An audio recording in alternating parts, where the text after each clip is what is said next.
Kalau Anda memutuskan menjadi negara musuhnya Amerika, pasti habis diberantakin itu negaramu, dijadikan miskin.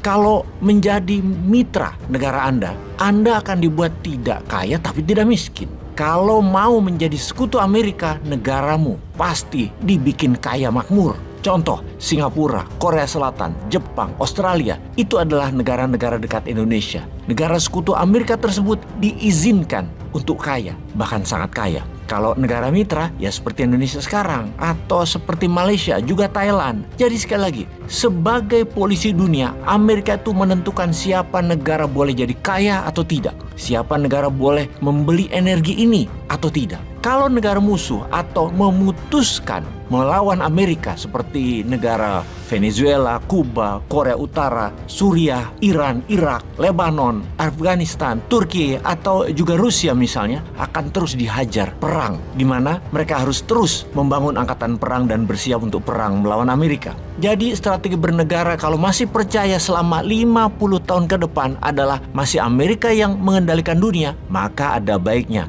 dalam 10 tahun ke depan mending miring ke Amerika dan jadi sekutu Amerika. Sekali lagi, jadi sekutu Amerika, bukan mitra. Nanti kita balik badan 20 tahun lagi, model Turki di bawah Erdogan. Balik badan, kita tinggalin Amerika, tapi saatnya tepat. Atau kalau percaya bahwa kurang dari 15 tahun lagi akan ada big coalition atau tabrakan besar antara Tiongkok, Rusia versus Amerika, maka bertahan netral mainan seperti sekarang sambil bersiap-siap menyalip di tikungan adalah strategi yang benar. Sambil memastikan siapa negara yang bakal menjadi pemenangnya. Incumbent-kah Amerika atau tatanan dunia baru di bawah Tiongkok, Rusia?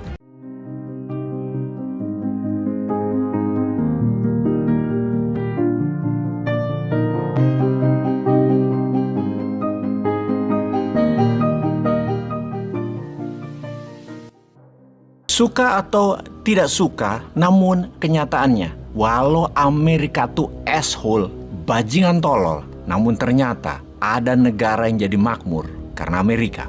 Cara pandang Amerika dalam kebijakan internasional atau foreign policy adalah membagi negara lain menjadi 3. 1 negara musuh, 2 negara mitra, dan 3 negara sekutu. Kebijakan enemy-centric adalah mainan lama manajemen konflik yang diterapkan Amerika agar terjadi yang namanya tidak aman, sehingga memerlukan security atau keamanan, yang mana dia sendiri yang jadi keamanan tersebut. Itu bisnis ala mafioso lah kira-kira. Hal ini penting untuk kita diskusikan kali ini agar Indonesia menggunakan pemahaman ini di dalam kebijakan luar negerinya nanti di tahun 2024 ke depannya. Kita sudah pernah membahas strategi Filipina di bawah Bongbong Junior. Sebentar lagi kita membicarakan strategi Vietnam. Sebelumnya kita memahami dulu cara kerja Amerika di dalam mengelola kebijakan luar negerinya. Kalau Anda memutuskan menjadi negara musuhnya Amerika, pasti habis diberantakin itu negaramu, dijadikan miskin. Kalau menjadi mitra negara Anda akan dibuat tidak kaya tapi tidak miskin. Kalau mau menjadi sekutu Amerika, negaramu pasti dibikin kaya makmur.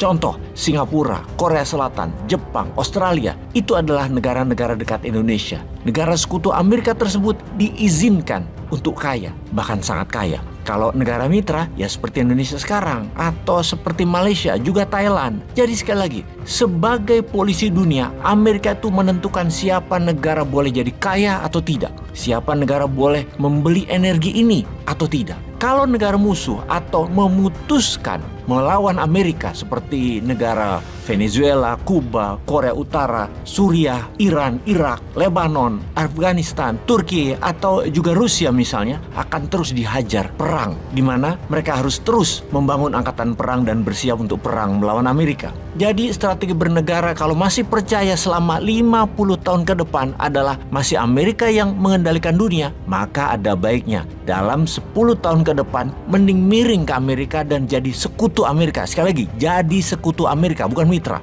Nanti kita balik badan 20 tahun lagi, model Turki di bawah Erdogan. Balik badan, kita tinggalin Amerika, tapi saatnya tepat. Atau kalau percaya bahwa kurang dari 15 tahun lagi akan ada big coalition atau tabrakan besar antara Tiongkok, Rusia versus Amerika, maka bertahan netral mainan seperti sekarang sambil bersiap-siap menyalip di tikungan adalah strategi yang benar. Sambil memastikan siapa negara yang bakal menjadi pemenangnya. Incumbent-kah Amerika atau tatanan dunia baru di bawah Tiongkok Rusia? Sekarang kita bicarakan Filipina di zaman Duterte yang miring ke Tiongkok. Ternyata ekonomi Filipina hanya jalan di tempat. Hutang luar negerinya bertambah dahsyat sekali, banyak. Ya itulah ciri berbisnis miring ke Tiongkok. Lalu Bongbong, presiden Filipina sekarang beda strategi. Balik badan, dukung Amerika penuh. Bahkan memberikan 4 pangkalan militer Filipina ke Amerika kembali. Dan mulailah grant atau bantuan ekonomi ke Filipina mengalir deras dalam 1,5 tahun terakhir ini. Baik, kita sudah menjelaskan strategi bernegara Bongbong di video beberapa bulan yang lalu. Sekarang kita ke Vietnam. Kebijakan luar negerinya selama ini memihak Amerika mirip seperti apa yang dilakukan Korea Selatan dan Jepang setelah perang. Karena itu, bilioner Vietnam bertumbuh sangat cepat. Ingat ya, kata kuncinya. Bilioner Vietnam bertumbuh sangat cepat. Sebagai pengingat, cara Amerika membangun adalah dengan trickle down, dari atas ke bawah. Jadi Amerika selalu membuat korporasi jadi kaya. Seperti Samsung dan Hyundai di Korea Selatan, atau Toyota, Honda, Sony di Jepang. Zaman Soeharto yang miring ke Amerika juga sama. Yang dibuat kaya adalah korporasi. Bahkan sampai saat ini, korporasi binaan zaman Soeharto ala Amerika masih bertahan dan menjadi oligarki pada generasi keduanya sekarang ini. Beda dengan era reformasi yang gak jelas tujuannya. Maka tidak ada konglomerat atau giant corporation yang jadi bilioner atau triliuner baru yang solid yang bakal jadi korporasi jangka panjang. Kalau perusahaan startup ada beberapa, tapi yang punya sekarang mayoritas asing seperti Goto, Tokopedia juga sudah dikuasai asing semua. Beda kalau cara bisnisnya old money, tidak mudah dibeli asing. Kita sekarang fokus ke Vietnam kembali, yang dimanja Amerika daripada lepas ke Tiongkok. Lalu Vietnam main seperti Filipina sekarang dalam 5 tahun terakhir ya, bayangkan. Xi Jinping itu bolak-balik datang ke Vietnam lebih dari 4 kali, belum lagi pejabat tinggi Tiongkok datang ke Vietnam. Yang intinya merayu agar Vietnam mau jadi proksinya Tiongkok, tentunya melawan Amerika. Dan bahkan tanggal 12 Desember kemarin, Xi Jinping datang lagi ke Vietnam. Lalu pertanyaannya, apa jawaban Vietnam kepada Tiongkok? Apa yang Vietnam lakukan kemudian? Pertanyaannya berikutnya, mengapa Vietnam akan menjadi kekuatan utama di ASEAN menyalip Indonesia dan Thailand? Kalau jawaban pejabat Indonesia ketika ditawari sama Tiongkok kita semua tahu. Apalagi petugas negara yang sangat pro Tiongkok karena dikasih mainan batu bara, nikel lah, sampai 7 turunan hartanya tidak akan habis. Itu fasilitas yang dikasih Tiongkok. Pasti diterima tawaran Tiongkok, walaupun faktanya dalam 10 tahun ini ekonomi Indonesia hanya tumbuh 50%-an atau 5% setahun. Beda zaman miring ke Amerika, zaman Soeharto atau zaman SBY lah. Zaman SBY itu Indonesia tumbuh 200% dalam 10 tahun. Jadi kita harus secanggih Vietnam lah intinya. Jadi sekali lagi, Vietnam mainnya bagaimana ya? Penasaran nggak? Atau coba sahabat menjawab di komen apa yang Vietnam lakukan. Kita belajar sendiri dan kita coba tebak-tebak sebelum informasi lengkap tentang Vietnam kita jelaskan.